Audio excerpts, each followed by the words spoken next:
Baker always had a ball in his hand, running down the hall, doing something, and he would always, in fact, after several broken vases, you never saw him without a ball in his hand.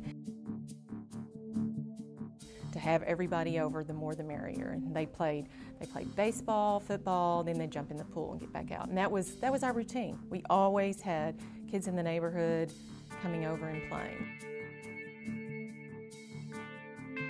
Very, very bright, bouncing off the walls all the time. Was a good athlete, but he was just one of the late bloomers, I think, out of the freshman class. But he was on our top team.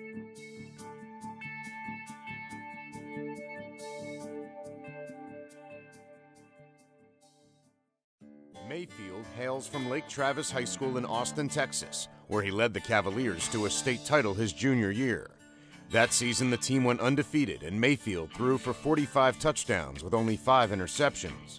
As expected, Division I scholarship offers started coming in from all over the country. Lake Travis struggled during Mayfield's senior season, posting a 9-2 record, and once his dream school, TCU, opted for another quarterback, Mayfield was suddenly left without many options. And Gene and I, we threw out the subject of if we didn't get the offer to, and threw it to Baker, if we didn't get the offer, let's think walk-on. And that was not very well received. Mayfield chose to walk on at Texas Tech, where his former high school teammate Michael Brewer was the starting quarterback. A few months later, Brewer injured his back, and Tech was left with 2 true freshman quarterbacks. And so Texas Tech had really nothing but young quarterbacks. And then when Michael Brewer got hurt, they were thrown into that unusual situation if you had literally nothing but freshmen. And so that made it a little bit easier for a walk-on to step in and start. On August 30th, just 7 weeks after arriving on campus, Baker Mayfield became the first true freshman walk-on quarterback in history to start a season opener at a BCS conference school. We were excited. We knew we got a steal. We had recruited him at other schools, a couple of the coaches here, and were shocked, really, that he didn't have a scholarship. And so we talked to him, told him our situation and our vision for him, and luckily, he showed up and fell into our lap.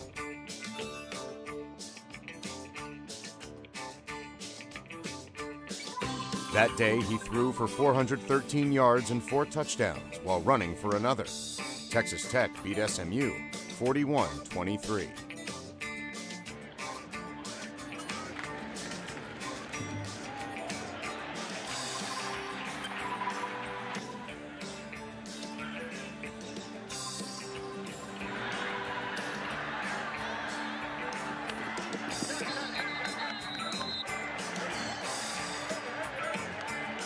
And they line you up and have everybody run into you and slam into you and make you do all these grueling things, and okay, you can be on the team. And it's not like that. It's especially a preferred walk-on.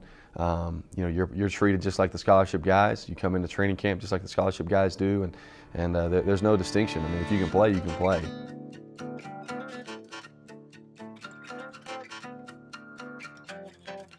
As we got into it, he started to get reps with the ones and starting to put his name out there. But yeah, at the beginning we didn't know who this kid was, but I think everybody in the country knows who he is now, so he's making a good name for himself.